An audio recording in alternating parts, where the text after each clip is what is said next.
que les bonnes réformes par rapport aux institutions seront initiées. Et enfin, je dirais que ce peuple-là, c'était aussi une partie qui est allée au dialogue.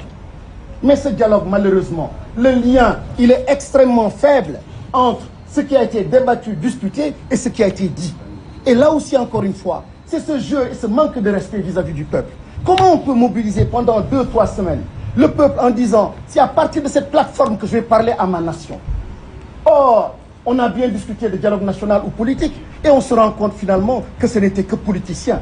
Parce que les questions liées à la sécurité, liées à la justice, d'autres questions qui interpellent, qui intéressent la jeunesse sénégalaise, les femmes sénégalaises, les Sénégalais de façon générale, n'ont pas du tout été absolument pas abordés par le président. Les deux seuls points qui l'intéressaient, c'était dans une semaine, on va présenter quelques projets de loi à l'Assemblée nationale.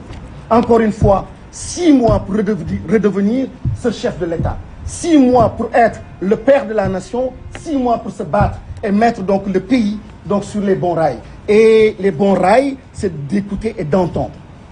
Tout le monde, tous les Sénégalais veulent Ousmane Sonko comme candidat à l'élection présidentielle. Et ça, ne pas l'entendre, c'est refuser d'aller vers des élections apaisées. Ne pas l'entendre, c'est refuser d'aller dans le sens de la paix. Ousmane Sonko de Fawara Bok. Je vous remercie. Merci bien. Monsieur le Président Birame Souleye Diop, après Madame Maïmouna Bousso.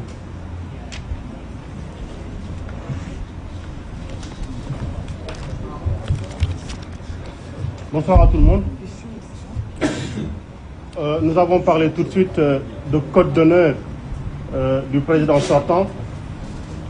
Je veux simplement dire que 44 morts après, 650 détenus après, 3 ans après, énormément de miliciens après, les FDS qui tirent sur le peuple, après tout ceci, il vient nous dire qu'il n'a plus envie d'être candidat.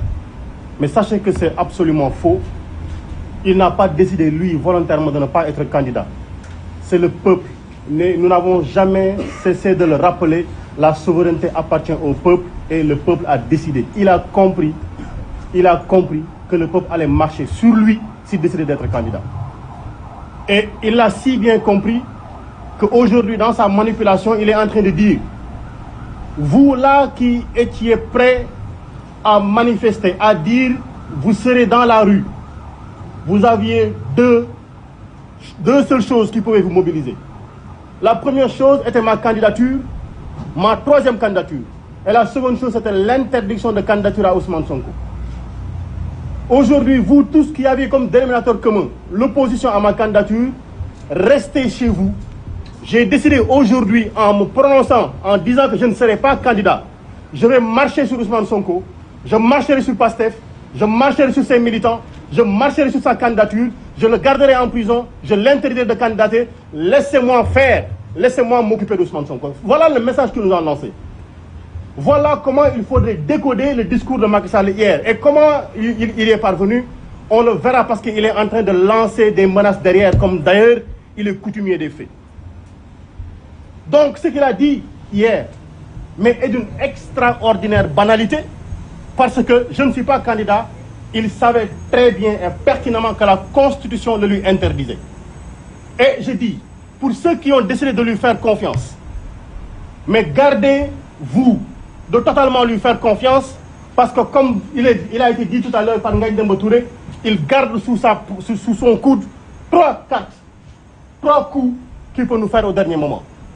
Et j'avertis les prochains candidats de l'APR, évitez de manger chez lui, évitez de boire son eau. Il est capable de vous empoisonner et de dire, comme nous n'avons plus de candidats, je reviens, et de le faire à la Ouattara. Prenez garde. Je parle de Amadou Ba, de Aly Ngouille Ndiaye et de tous ceux-là qui ont été cités. Faites bien attention. Si vous n'arrivez pas à gainer votre bouche d'invulnérabilité, ne mangez pas chez lui. Mais je dis une chose. Il n'est pas candidat et Dakar dort. Comprenez ce que je suis en train de dire. Il n'est pas candidat et Dakar est en train de dormir. Ça veut dire que le fait qu'il ne soit pas candidat n'intéresse aucun de ses souteneurs. Mais qu'ils disent qu'Ousmane Sonko ne sera pas candidat, Dakar ne dormira plus. Qu'ils disent qu'Ousmane Sonko ne sera pas candidat, le Sénégal ne dormira plus. Et il faudra qu'ils le comprennent. Donc tout ceci n'est en rien une déclinaison du dialogue politique. En rien, il faut qu'on le comprenne. Tout ce qu'il vient de dire n'a rien à voir avec le dialogue politique. Il a compris le message qui lui a été lancé. Et comme nous l'avons dit, sa déclaration arrive à cause de beaucoup de morts. Mais l'affaire CPI, on ne va pas lâcher l'affaire. Ils nous ont dit qu'il y avait des forces occultes dans ce pays-ci. La seule force occulte ici, c'est cet homme qui a voulu utiliser des forces de défense et de sécurité, accompagné de milices qui a tiré sur son peuple. Voilà la seule force occulte. Et qui aujourd'hui, parce qu'elle est tellement occulte, elle a envoyé cette force occulte, une ministre des Affaires étrangères, se rendre dans tous les pays du monde, se rendre à l'Union européenne pour nous servir un mensonge éhonté que les gens n'ont pas fait, et ils n'ont pas fait 30 secondes pour la démentir. Force occulte. Il a dit les forces de défense et de sécurité ont tiré. Mais voilà, vous là qui êtes force de défense et de sécurité, on vous a donné la possibilité de tirer, vous avez tiré avec des balles réelles sur le peuple. Et aujourd'hui, on vous jette en patrouille, on vous jette en charogne. C'est un avertissement qui vous est lancé. C'est un avertissement qui vous est lancé. Aujourd'hui, moi, Birame Souleye Diop, parlant sur cette table, auguste table, invité de la conférence des leaders, j'ai dit la candidature du président Ousmane Sonko est une demande politique, est une demande du peuple. Elle ne dépendra aucunement d'un complot politique ou un complot judiciaire. Ousmane Sonko sera candidat, nous battrons campagne avec lui, il présentera son programme et si notre souhait, le bon Dieu l'accepte, il sera le président en 2024. Nous l'avons entendu faire ces menaces. Mais nous rappelons simplement que nous n'avons que faire de ces menaces. Nous n'avons que faire de ces menaces. Il n'a que 3 choses. La prison, la mort, la carrière. Il ne peut détruire que cela. Et ceux qui sont morts ne sont pas plus dignes que nous. Ceux qui sont en prison ne sont pas d'une fierté moindre que la nôtre. Et nos carrières, nous n'avons qu'à en faire. Nous sommes des citoyens simples qui voulons lutter pour la démocratie. Et c'est l'occasion pour nous de rappeler que les exigences face à ce qu'il est en train de nous proposer, c'est que nous, on ne dialoguera pas avec un pistolet dans la bouche. Parce qu'avec un pistolet dans la bouche, on ne prononce pas des consonnes. On ne prononce pas des syllabes. On ne peut prononcer que des voyelles. Oui ou oui. Avec un pistolet dans la bouche, on ne peut pas dire non. Donc on ne négociera pas avec un pistolet dans la bouche. Et ce qu'on lui dit, une condition, parce que nous ne sommes pas hermétiquement fermés au dialogue.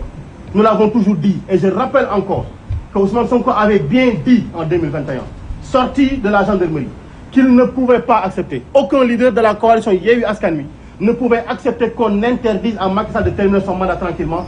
Accompagnons-le pour qu'il termine tranquillement son mandat.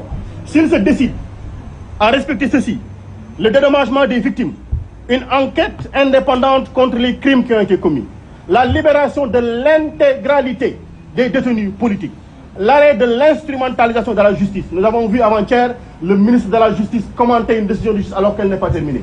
Et aujourd'hui, j'appelle l'Union des magistrats du Sénégal. Elle s'est offusquée par les jours passés, par les mois passés, que des hommes politiques aient commenté des décisions de justice. Il faudrait qu'elle se lève pour nous dire est-ce qu'elle est d'accord que le ministre de la Justice commande une décision de justice. Aujourd'hui donc, nous voulons au-delà de tout ceci, que les barrières qui sont devant chez Ousmane Sonko soient enlevées totalement et intégralement, qu'il puisse marcher tranquillement, vaquer à ses occupations et nous-mêmes aller lui rendre visite tranquillement sans voir des hommes en tenue où c'est écrit police nationale. Des élections transparentes, inclusives et apaisées. C'est notre souhait le plus absolu. Si c'est son souhait, on s'entendra rapidement parce qu'il va arrêter ce qu'il est en train de faire. Si ce n'est pas son souhait, si son souhait reste d'éliminer Ousmane Sonko, il nous aura toujours en face de lui qu'il se prépare à nous mettre tous en prison. Nous rappelons aux Sénégalais, donc, tout ceci est que il nous a informé qu'il va introduire des modifications au niveau du code électoral et de la Constitution. En tout cas, nous, députés, nous attendons fermement de savoir qu'est-ce qu'il nous amène. On ne se prononcera pas sur le sujet. On attendra d'avoir les informations sur le contenu. Mais sachez-le, Constitution, du rido maïga, bu heure bu la neex nga koy mbëkk, sans la Constitution